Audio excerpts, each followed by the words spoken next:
They would not halt their advance, and one of the federal agents was forced to disable one of the boat's engines with gunfire, which is remarkably compact and positioned beneath the waterline. Listen closely to what the Air and Marine Operations Deputy Director revealed about this confrontation and their activities on the water. At exactly 5:30 a.m., the peaceful waters of the Pacific near the U.S.-Mexico maritime border were disturbed by something extraordinary. Within a Navy command facility, radar displays illuminated. Clusters of luminous marks emerged, traveling rapidly, operating without lights, speeding directly toward American territory. These were not commercial fishing vessels. They were not recreational tourists. Intelligence verified the reality. Cartel traffickers operating within a 13 billion criminal organization had altered their strategy. With the southern border secured on land, they were now attempting the maritime route. From the command platform, U.S. Navy and Coast Guard personnel monitored the activities intently. Each craft was compact, swift, and designed for avoidance. These vessels transported millions of dollars in narcotics, currency, and occasionally even human contraband. For years, cartels had depended on supplies, traversing rivers after dark, moving trucks through shallow passages. But now they were venturing into a domain they did not comprehend: America's maritime territory, guarded by the world's most dominant naval force. Throughout the shoreline, the U.S. defensive system activated, drones deployed from airfields, surveillance aircraft became airborne, interceptor vessels moved into formation. Alongside them, border protection teams and Navy personnel established a unified defensive perimeter, the maritime barrier. Every radar signal, every radio communication, every ripple held significance. The ocean that had previously provided the cartels unlimited escape paths was now being converted into a containment zone. High overhead, surveillance drones orbited quietly, their infrared technology penetrating through the early fog. Below, destroyers remained with engines running, observing, and assessing. Inside the command facility, the environment was composed. No yelling, no alarm, just skilled accuracy. One officer glanced up from his display and stated calmly, "They are approaching rapidly."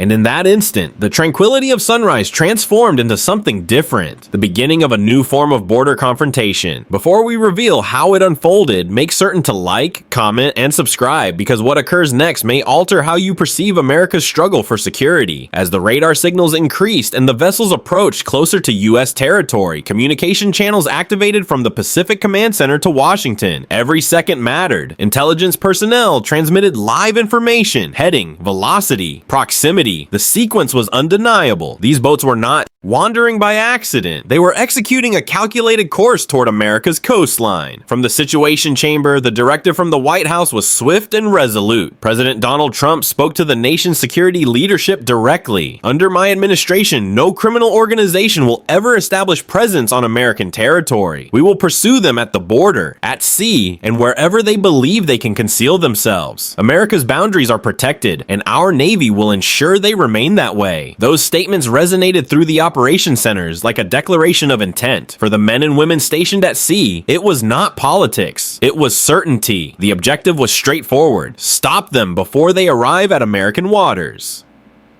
In the dim light of sunrise, the Navy's tactical apparatus began to advance. Reconnaissance drones spread out along the coast, their sensors monitoring hundreds of square miles.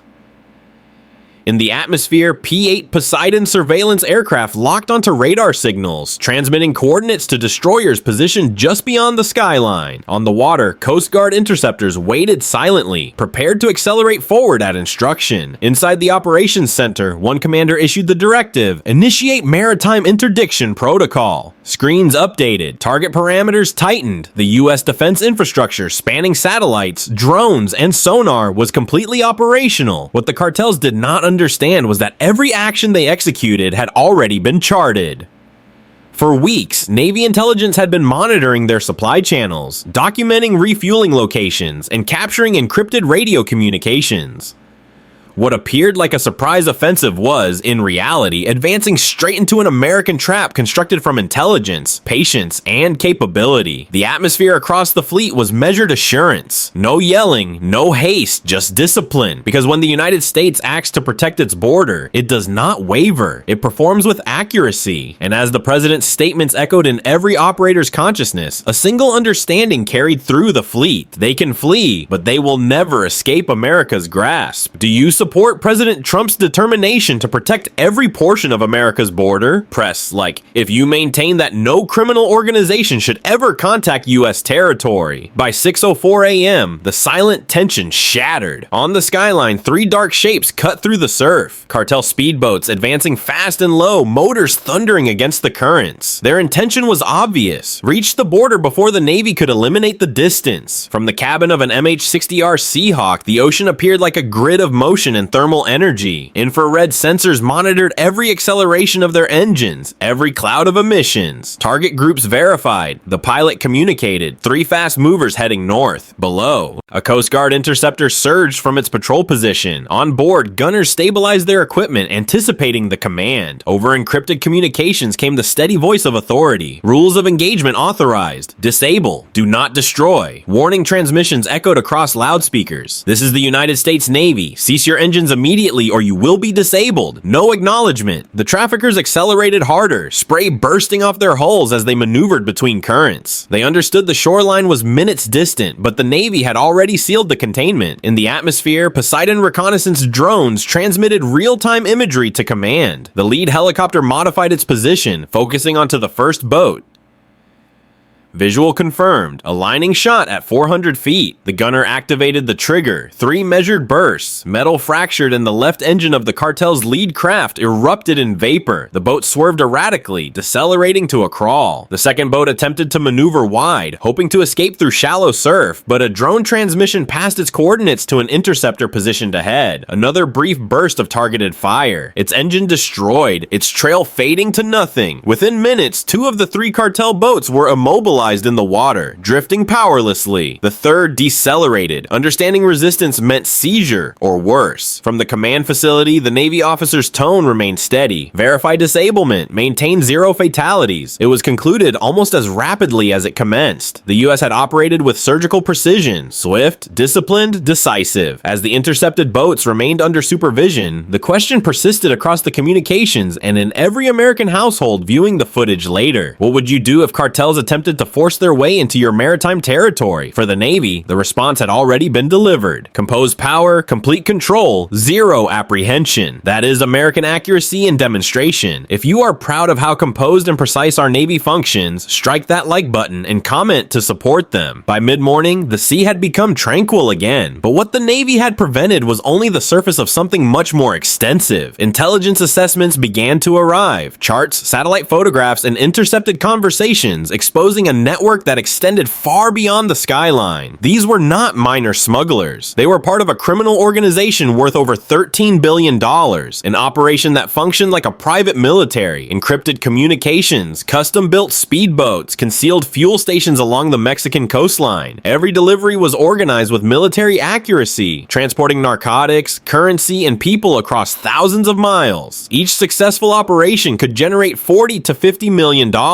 and when hundreds of operations occur every year, the revenue rivals the GDP of entire countries. That is why the cartels never cease. They can manage to replace every boat, every engine, every captured crew within days. A $13 billion organization built on narcotics and violence. Could any other country handle this with such management? Comment strong if you believe America's action establishes the international standard. Inside Navy intelligence facilities, analysts compared the operation to combating an enemy nation. They utilize reconnaissance vessels. They organize in formations. They even position lookouts along the beaches. One officer clarified, "This is not crime anymore. It is logistics warfare." On U.S. displays, the routes illuminated like veins of light extending through Central America, reaching Panama, Colombia, and back toward Mexico. The sequence was obvious. This was an organization built on velocity, deception, and merciless profit. Yet, for every cartel adaptation, America had a counter. When they went dark, U.S. satellites observed their thermal signatures. When they altered codes, American cyber units decoded their networks. When they concealed beneath the currents, sonar monitored them. At sea, the U.S. Navy and Coast Guard had transformed into the invisible barrier the cartels could not penetrate. Every interdiction was not just a strategic victory, it was a statement. Your organization may be wealthy, ours is more powerful. And while the captured boats remained under supervision written somewhere in Mexico, cartel commanders were already attempting to organize their next action, only to discover that the ocean, once their pathway, had transformed into America's hunting territory. Every triumph arrives with a cost. For the United States Navy, maintaining the perimeter at sea is not inexpensive. It is a constant, demanding effort that requires money, personnel, and time. A single Navy destroyer deployed for interdiction costs nearly $2 million per week to function. Each drone squadron requires maintenance personnel, replacement parts, and fuel vessels just to remain operational. Helicopters consume hundreds of gallons an hour, and every deployment has to be authorized, documented, and assessed. Critics in Washington frequently ask the same inquiry: can we manage to maintain this up? But the commanders at sea respond with one statement: necessary, because the expense of standing down is far greater. If those patrols ceased, cartel boats would overwhelm American maritime territory. Narcotics would flood into Florida harbors, California coves, and Texas bays. The billions they generate would finance more assassinations, more abductions, more disorder on both sides of the border. So the Navy remains. Day after day, the destroyers continue on station, their crews alternating through extended nights of surveillance duty. Drone operators monitor radar signals from command facilities hundreds of miles distant. Coast Guard cutters execute patrol courses, so routine they can anticipate every current, every gust of wind. To some, it might appear endless, a conflict that never truly concludes. But for those serving on deck, it is not about the conclusion. It is about management. Management of the seas, management of the border, management of the disorder that others profit from. And while the expense is substantial, the message behind every dollar is obvious. America will invest whatever it requires to ensure its adversaries never establish presence on its shores. As one Navy officer stated quietly over the radio that night, freedom has a cost. We pay it at sea. Some claim it costs too much. Others claim freedom has no cost. What do you believe, America? Is the expense of safety ever too substantial? Like and share if you stand with those paying that expense at sea.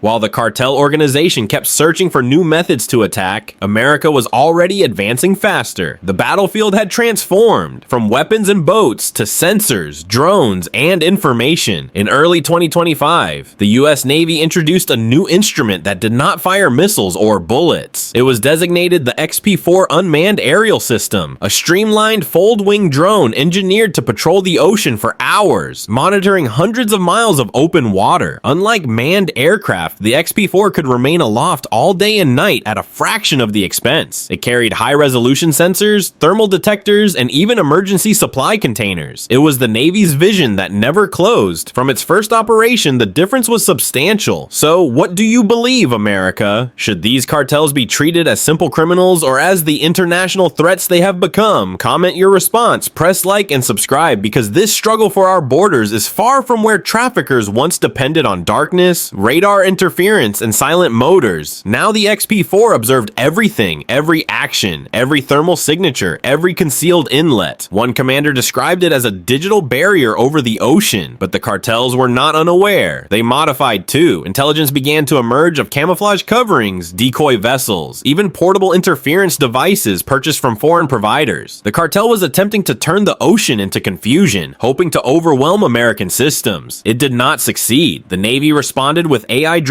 targeting that eliminated distractions. When the adversary altered frequencies, algorithms altered faster. When traffickers concealed under cliffs or in shadowed waters, thermal imaging observed through it. Each action the cartels executed became just another information point, another vulnerability to leverage. Behind the technology was a clear philosophy. They evolved like criminals. We respond like a superpower. That mindset converted the Pacific and Gulf waters into something new, a controlled digital combat environment. Every radar signal, every drone transmission, every coded message operated together in a single live representation of the conflict at sea. For the cartels, the ocean was once liberty. Now it had transformed into a containment made of American intelligence. By the time the sun began to descend, another signal emerged on radar.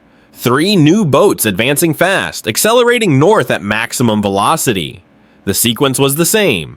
High power motors, no navigation illumination, no radio identification. Another challenge from the cartel organization. Another attempt to challenge the world's most powerful navy. Without hesitation, 2 MH-60R Seahawk helicopters lifted off from a destroyer's platform. Below, Coast Guard interceptors separated formation and advanced into formation. Over secure channels came the familiar instruction: disable, do not destroy. From overhead, the pilots observed as the cartel boat sliced through the dark water. Warning shots cracked across the currents, bright tracers flashing in the twilight. One craft decelerated, its crew raising their hands up. Another attempted to outrun the pursuit, but the Seahawk's gunner aligned his sight, fired 3 brief bursts, and the boat's engine expelled smoke in silence. Within seconds, it was concluded. No fatalities, no disorder, just American accuracy. That is the capability of composed strength. No alarm, no mercy, just management. If you maintain America must always act from strength, not hesitation. Press subscribe right now and stand with our Navy. As Coast Guard units boarded the crafts, the statement was already circulating through cartel networks across Mexico and Central America. The ocean was no longer secure, and America's patience had boundaries. In command briefings, Navy officers spoke quietly about what this conflict really signified. "We are not combating fishermen with outboard motors," one stated. "We are combating billion-dollar operations with international reach. If we pause, they succeed." Those statements captured the reality of this modern border conflict. For every cartel delivery stopped, dozens more were prepared, but each unsuccessful operation meant lost revenue, lost momentum, and lost capability. And every triumph, no matter how minor, reinforced the concept that America will never surrender its management of the seas. The border barrier may rise from California to Texas, but at sea, America's barrier is made of steel, satellites, and determination. Drones orbit above, destroyers protect the skyline, and every time a cartel attempts again, the result is the same, because the cartels believe the ocean was their pathway. Instead, it transformed into their graveyard. The conflict at sea was more than a single triumph, it was a warning. The cartels believed the ocean would conceal them, instead it revealed them. Each interdiction demonstrated the same reality. America's reach is unequaled. Its strength is not just in armaments, but in discipline, composed decisions, flawless performance, zero apprehension. Every destroyer, every drone, every Coast Guard cutter establishes a living barrier that protects American shores. This conflict is not conducted for revenue or politics. It is conducted for sovereignty, for security, for every family that deserves tranquility. The cartels operate on greed. America operates on purpose. And as the sun descends over the Pacific, one statement remains obvious. The border is not open water. It is protected, it is defended, and it belongs to the United States of America.